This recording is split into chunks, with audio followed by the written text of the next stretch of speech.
Sir आपका look it the lens. आप जवाब देंगे तो लेंस पे देखिए। बोलना मुझे पेशना बोलिए।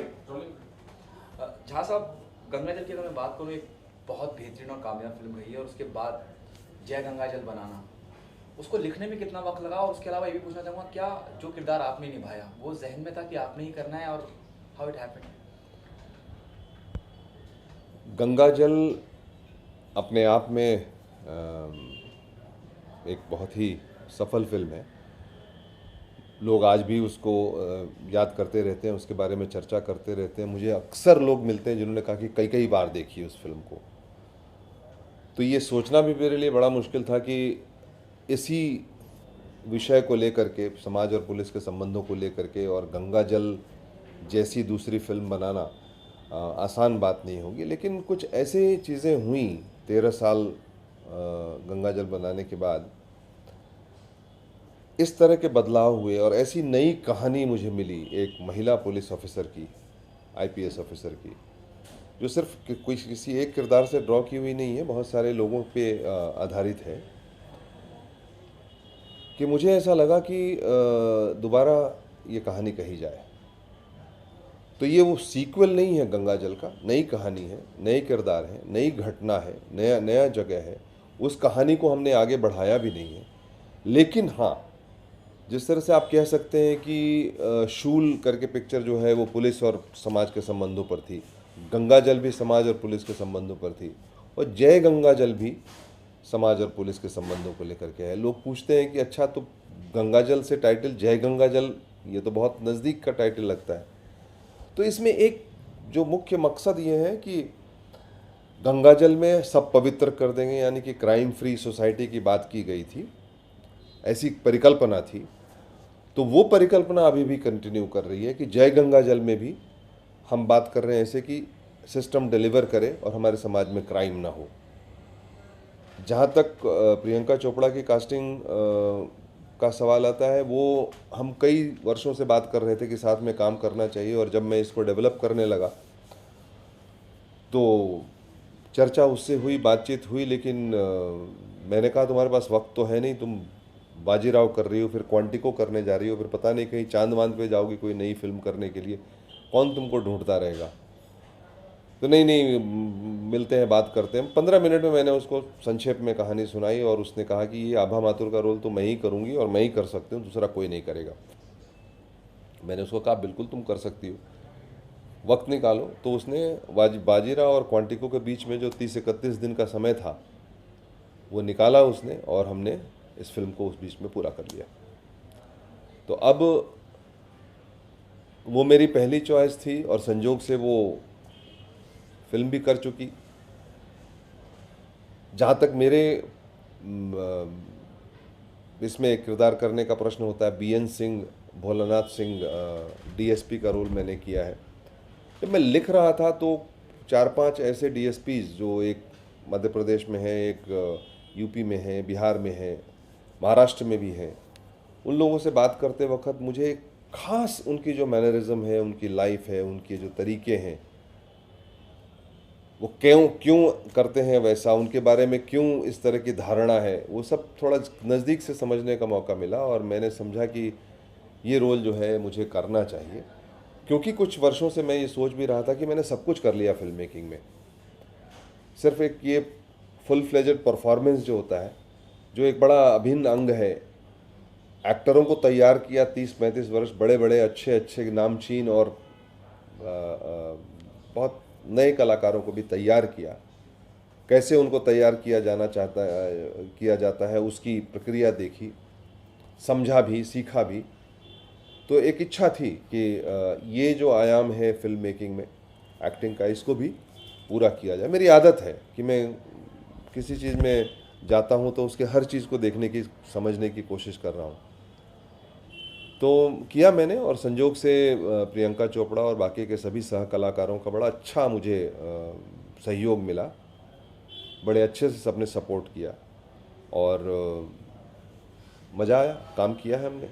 कि झा साहब, जैसे आपने कहा कि फिल्म मेकिंग का एक और पहलू ये भी है कि अदाकारी और एक्टिंग, और आप शुरू से जब आप इंडस्ट्री का हिस्सा बने तब से अब तक ये था कि wanted to be a on screen as an actor, जो शायद अब पूरा किया, ये थी कहीं बात मन में? ऐसा नहीं था कि शुरू से एक्टर, क्योंकि एज अ डायरेक्टर ऑल्सो भी बहुत इंगेज रहना पड़ता है, क्योंकि मैं डायरेक्टर भी रहता हूँ, प्रोड्यूसर भी रहता हूँ, राइटर भी रहता हूँ, तो ऐसे भी बहुत सारे चीज़ें करने को रहती हैं।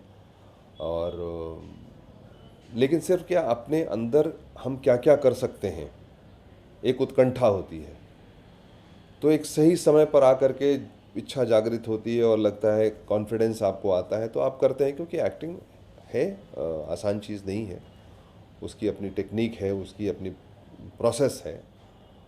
और जब मैंने डिसाइड किया तो फिर उसको मास्टर करने की कोशिश की, उसको समझने की कोशिश की, और उसका फ़ायदा भी लिया। क्योंकि जिम्मेवारी का काम होता है, आप जब एक्टिंग करना चाहते हैं तो आप निराश नहीं कर सकते। मैं तो अपने आप को निराश करूं तो बहुत दिक्कत हो जाएगी, और मैं कभी भी नहीं करता। इसलिए ऐसी ज़रूरतें होती है। कल को मान लीजिए कि इच्छा करती है कि जैसे पियानो बजाना सीखना शुरू किया है कि कुछ कंपोज करूं, अगर कॉन्फिडेंस आ जाएगा तो कंपोज करूंगा। तो इसलिए ये सब चीज़ें ज़िंदगी में ही कर सकते हैं, और एक आदमी चाहे तो जो चाहे वो कर सकता है। ओके, प्रोमो को, टीजर को बहुत अप्रिशिएट किया गया, खास करके आपका जो अंदाजे बयां है, जिस तरह से आप चलते हैं, जिस तरह से आपकी डायलॉग डिलीवरी है, उसको बहुत बहुत तारीफ की गई है आपके किरदार को लेके टीजर और प्रोमो के बाद। जहाँ साहब, इंडस्ट्री से क्या रिस्पॉन्स रहा? जो आपके कलीग हैं, आपके दोस्त हैं, उनका क्या रिस्पॉन्स रहा, खास करके आपके लुक को लेकर, आपके किरदार को लेकर? और जिन लोगों से बातचीत होती है और जिन लोगों से संपर्क में हूँ, उनका रिस्पांस अच्छा रहा। थोड़ा आश्चर्य वाला रिस्पांस था, लेकिन प्रोत्साहन देने वाला रिस्पांस था। मैं उम्मीद करता हूँ कि एक बार पूरी फिल्म देखने के बाद लोग जज करेंगे तो ज़्यादा अच्छा रहेगा कि किस तरह से कंसिस्टेंटली मैंने उस रोल को या पार्ट को किया है। लोग फिल्म देखते वक्त मुझे भूल जाएं और उस कैरेक्टर को याद रखें, तो मैं समझूंगा कि मैं सफल हुआ। ओके, जहाँ साहब, आपकी फिल्मों के किरदारों की अगर बात करूँ, कोई मुख्य भूमिका में है तो ये ज़रूरी नहीं है कि लोग उसे ही देख के जाएं। बच्चा यादव को याद रखते हैं, एसीपी खान को याद रखते हैं, बहुत नोटिस करे जाते हैं किरदार। अगर मैं जय गंगाजल की बात करूँ, मैं मेरी मानव से मुलाकात हुई, राहुल से मुलाकात हुई। कास्टिंग जहाँ साहब किस बिना पे आप करते हैं? अब एक लीड विलन लेके आते हैं आप मानव के सूरत में, स्पेशल अपीयरेंस में आप राहुल को कास्ट करते हैं, किस बिना पे, on what ground you zero down your star cast? और वो नोटिस भी होती है, अपनी मौजूदगी दर्ज करा के जाते हैं। ये प्रोसेस है। जब लिखता हूँ, बार बार लिखता हूँ, तो ये कैरेक्टर खड़े होते हैं, फिर कौन उस कैरेक्टर में जमता है, फिर जो एक्टर्स मिलते रहते हैं, जिनके बायोडेटाज हमारे पास रहते हैं, जिनकी जानकारी हमारे पास रहती है, जिनका काम मैं देख चुका रहता हूँ, फिर मैं उनसे बुलाता हूँ, फिर हम बात करते हैं, बात करके फिर हम दोनों एक सम्मिलित डिसीजन लेते हैं। तो एक प्रोसेस है, वो प्रोसेस है। और हमारे कास्टिंग की जो हमारी यूनिट है, श्रुति महाजन हमें हेल्प करती हैं, इस फिल्म में भी कास्टिंग में हेल्प की है उन्होंने। हमारे यहाँ से रीतम श्रीवास्तव हैं। तो हम लोग मिल करके इसको जमा करके और एक ओवर अ पीरियड कास्ट करते हैं। अचानक से कि अच्छा आप कास्टिंग शुरू करो, ऐसा नहीं होता। जैसे निनाद कामत की कास्टिंग जो है वो करीब साल भर पहले कर ली थी मैंने। उसका कहीं काम देखा था, वो बिल्कुल फिट बैठता था मेरे डब्लू पांडे के कैरेक्टर में। तो इसके पहले किसी और से बात करी, उसकी कास्टिंग कर ली। जैसे कि राजनीति में अर्जुन रामपाल, 4 साल पहले, फिल्म बनने के 4 साल पहले उसकी कास्टिंग कर ली थी मैंने। तो मुझे वो कैरेक्टर मिलते हैं तो मैं कास्ट कर लेता हूँ। ओके, जैसा उसके अलावा मैं आपसे ये भी जानना चाहूँगा कि जैसे आप कह रहे हैं कि मध्य प्रदेश की कहानी छुई हुई, आप एमपी की बात करें, अमूमन ज़्यादा करके अपारण की मैं बात करूँ या गंगाजल की बात करूँ, बिहार की तरफ, ये जो कहानी आप कहने जा रहे हैं जय गंगाजल के माध्यम से, कितना, हालांकि आप पहले भी कह चुके हैं, मैं फिर भी जानना चाहूँगा, कितना लोग रिलेट करेंगे जो आज की करंट सिनारियो में पुलिस और जनता के बीच में जो मतभेद हैं या जो टकराव हो रहा है, या पॉलिटिशियन और पुलिस के बीच में जो, क्योंकि टेक्नोलॉजी वाइज हर लिहाज से हम 13 साल गंगाजल को हो गया और आप बहुत आगे बढ़ चुके हैं, कितना रिलेट करेंगे सब लोग कि हाँ ऐसा हो सकता है या ऐसा हमने देखा? क्योंकि ये आज की कहानी है। आज जो समाज बदल गया है उसमें किस तरह की मान्यताएं हैं, कौन कंट्रोल कर रहा है, पुलिस इंडिपेंडेंटली फंक्शन कर पा रही है कि नहीं। जैसे कि आभा माथुर हमारी फिल्म में कहते हैं कि आज समाज में उसकी इज्जत होती है जो कानून तोड़ता है। तो हम उस समाज की बात कर रहे हैं जहाँ एक मंत्री जो है सो खुले मीटिंग में एक लेडी आईपीएस ऑफिसर को जो है कह देता है कि आप चुप रहिए और गेट आउट होइए यहाँ से। वो नहीं जाती है तो 24 घंटे में उसका ट्रांसफ़र कर देता है। तो मतलब समाज बदल गया है, कंट्रोल्स बदल गए हैं, और इस बदलते कंट्रोल और समाज के बीच में पुलिस की क्या भूमिका है, और उसमें एक ऐसी घटना जो भागलपुर ब्लाइंडिंग से भी ज़्यादा दर्दनाक घटना है जो लगातार हो रही है, वो कहानी मुझे मिलती है। तो ये आज की कहानी है, आज की बात है, और इसमें जो कैरेक्टर्स इन्वॉल्व हैं वो दूसरे तरह के डिलेमास फेस कर रहे हैं। आभा माथुर का कैरेक्टर जो है वो अलग तरह का डिलेमा फेस कर रहा है। तो मुझे लगता है लोगों को अच्छी लगेगी। अभी आपने जो जिक्र किया वो बहुत सुर्खियों में भी थी वो खबर, क्या वो रेफरेंस वहीं से लिया गया है? नहीं, मैं एक आपको समय की बात बता रहा था, मैं समय की बात बता रहा था क्योंकि आज जो है जिस तरह की ताकतें काम कर रही हैं वो किस तरह से सामने निकल के आती हैं। संगीत आपकी फिल्म में हमेशा बहुत इंपॉर्टेंट रोल प्ले करता है। इस फिल्म में तो कुछ खास लग रहा है, क्योंकि जो थोड़ा बहुत मुझे जानकारी है, जो थोड़ी बहुत मुझे मालूमात है, 12 गाने हैं और 10 गाने, और वो भी फोक सॉन्ग है जो जो कई सदियों से, बरसों से सुने और कहे और सुनाए जा रहे हैं। क्योंकि मिट्टी की कहानी है, लोगों की कहानी है, आम जो हमारे कस्बे की कहानी है, और उस कहानी में जो जोड़ सकती है, क्योंकि वो जो ड्रामा चलता है, फार्स चलता है या हास्य चलता है उसके पीछे वो गाना चलता है जो उसके डिमेंशन को बढ़ाता है। कि जब वो हमारा फिल्म में पहला गाना जो आता है, शुरू में आता है, जिसमें कि कर्ज वसूली करने वाले एजेंट जो है वो 10 मोटरसाइकिल पे सुबह सुबह गांव में घुसते हैं। अब वो गांव इतना खूबसूरत दिखता है, सुबह की लाली सूरज की इतनी खूबसूरत दिखती है, वो जब चलते हुए चले आ रहे हैं तो सड़क पे जो उड़ती धूल है वो इतनी खूबसूरत दिखती है। लेकिन जब वो गांव में घुसते हैं तो हाहाकार मच जाता है, लोग भागने लगते हैं। तो ये जो हास्यास्पद है, इस खूबसूरती के बीच में ये जो विलेनस चीज़ है, हास्यास्पद चीज़ है, इसका किस तरह से बखान किया जाए। तो मुझे गाना मिला, ये माया ठगनी नाच नचावे यह जमाना आयो रे, डर लागे और हंसी आवे यह जमाना आयो रे, डंका उसका बोलेगा डंडा जिसके हाथ में, घेर के पहले मारेंगे बात करेंगे बाद में। अब ये जो गाने हैं हम लोग, ये जो बोल हैं, इसके कई लेयर के माने हैं।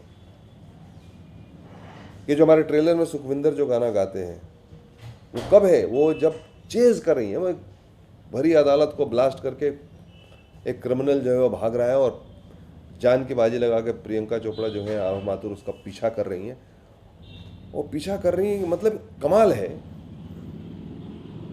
और गाना वहाँ शुरू होता है कि पूरब तू भाग चाहे पश्चिम तू भाग ले, उत्तर तू भाग चाहे दक्षिण तू भाग ले, छान लेंगे ऐसे जैसे मछली हो जाल में, टेंटुआ दबोच देंगे घुस के पाताल में।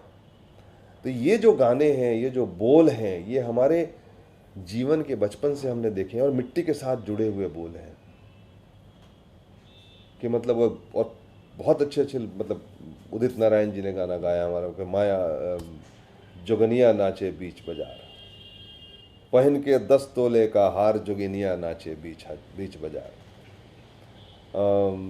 बप्पी दा ने गाना गाया है, सन सन बहेले बहरिया, गॉगल लगावे घूमे गुजरिया, वो है। और एक एक करके जो इस तरह के गाने हैं, और आपको सुखविंदर जी ने तो गाया ही है, घन घोर घनागन, घन घन घन घन घन घन घन घन गुम्मे बाजी, हाथ तमंचा है लहराए घन घोर घनागन। मतलब इस तरह के गाने, इस तरह के ज़मीन के गाने जो हैं हमारी फिल्म के अंदर में हैं। और 10 गाने हैं जो मैंने बैकग्राउंड में इस्तेमाल किए हैं, जो एक नया डिमेंशन हमारी फिल्म को देते हैं। शाह साहब, जितना इंजॉय करके, जितना लुत्फ उठा के आप बता रहे हैं कि लफ्ज़ गानों के, हालांकि उनका सुर भी आपको पता है, आपकी कितनी यादें ताज़ा हुई और ये कैसे आइडिया आया कि मुझे इन गानों को, क्योंकि हकीकत बयां करते हैं, कहीं लिपसिंग नहीं हो रही है, जैसे आभा माथुर किसी को चेस कर रही हैं तो वो उसकी कहानी बयां कर रहा है, फिल्म इंट्रोड्यूस होती है, शुरू होती है तो वो बयां कर रहा है। आपकी कितनी यादें ताज़ा होती हैं इन फोक सॉन्ग से, और ये पहले से ही प्लान मैं तो जुड़ा हूँ, नहीं एडिटिंग करने के बाद मुझे लगा, मुझे क्योंकि वो पूरा जो कॉमेडी चल रही है आजकल ज़िंदगी में, जो लाइफ में हम देखते हैं कि कोई कुछ बोल देता है, कोई उसका टॉलरेंस, इंटॉलरेंस, जातिवाद, ये वाद, वो मतलब एक अलग तरह का कॉमेडी चल रही है जैसे हमारे पृष्ठ पटल पे। तो इस कॉमेडी में जो गाने निकल के आते हैं, जो चीज़, जो बोल है, क्योंकि सिर्फ ये गाने नहीं है, ये एक समय के बोल है, तो ये जोड़ते हैं। और हमने उनको मतलब ऐसे नेचुरली जब हमने ढूंढना शुरू किया एडिटिंग के बाद कि हम यार इसको बनाना चाहिए, तो 10 एक सिचुएशन ऐसे निकले और वो उनको मतलब उन सॉन्ग्स को हमने मतलब फोक लिया और सलीम सुलेमान ने बहुत अच्छे तरीके से उसको मॉडर्न म्यूज़िक के साथ में उसको लार्ज बिग जैसे सॉन्ग हमारी फिल्मों के होते, तो आपको मज़ा आएगा उन गाने के पीछे। प्रियंका के लुक की मैं बात करूं, खास करके जो पोस्टर में पीछे लुक दिख रहा है मुझे, वो कहीं बच्चन साहब का अंदाज नज़र आता है मुझे। मैं अपनी एज अ जर्नलिस्ट बोल रहा हूं सर, आपकी राय जानना चाहूँगा। क्या खास कुछ रेफरेंस दिए थे? अगर आप देखें, जो मुझे अपने नज़रिए से नज़र आता है, हम की कहीं याद दिलाता है फिल्म हम में बच्चन साहब इसी अंदाज में खड़े हुए। अब आप बोल रहे हैं तो मुझे लग रहा है, क्योंकि खाकी वहाँ भी पहनी थी, खाकी यहाँ भी पहनी है, लेकिन प्रियंका का कैरेक्टर जो है बड़ा खूबसूरती से, मतलब क्योंकि खाकी की नौकरी जो है मर्दानी नौकरी मानी जाती है, और औरतें जब पहनती हैं तो उनकी चाल बदल जाती है, जो कि प्रियंका की भी बदल जाती थी, लेकिन अपना फेमिनिज़म उसने छोड़ा नहीं है।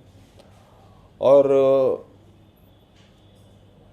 सच्ची है, कठिन है, सख्त है, लेकिन एक भावना भी है उसके मन में, उसको लेकर के प्रियंका ने पूरी अच्छी तरह से निभाया है उसको।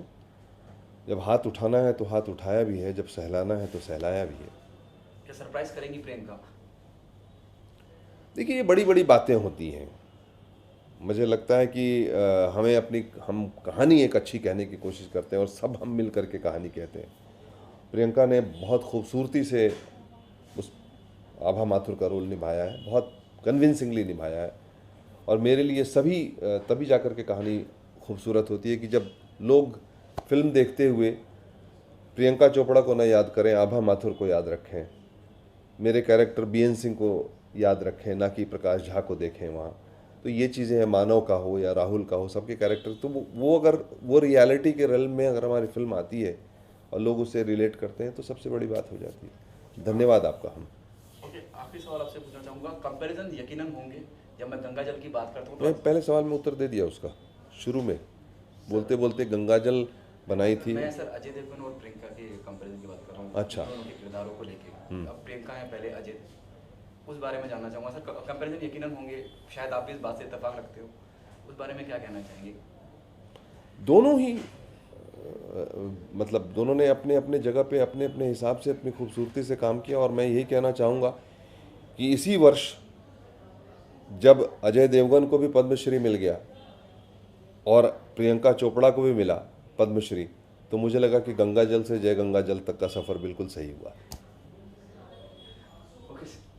ऑडियंस से क्या कहना चाहेंगे? Why they come and be a part of जय गंगा जल? क्यों वो आए और जय गंगा जल का हिस्सा बने? मैं समझता हूँ कि ये हमारी कहानी है, ये आपकी कहानी है, और ख़ास करके नौजवानों की कहानी है कि जो कल दुनिया फेस करने जाने वाले हैं, कि उनको समझ में आए कि क्या दुनिया है। और ये एक ऐसे महिला पुलिस ऑफिसर प्रियंका चोपड़ा आभा माथुर की कहानी है, जो एक ज़िले में चली जाती है और एक बहुत बड़ा सत्य जो है उकेर करके सामने लाती है। आप इसको एंजॉय करेंगे, और जैसा कि अक्सर होता है मेरी फिल्म में, आप एंजॉय तो करते ही हैं, साथ में घर कुछ लेके भी जाएंगे। धन्यवाद आपका। सर, क्या म्यूजिक कंपोज करेंगे आने वाले वक्त में, जैसे आपने जिक्र किया? चुप रह।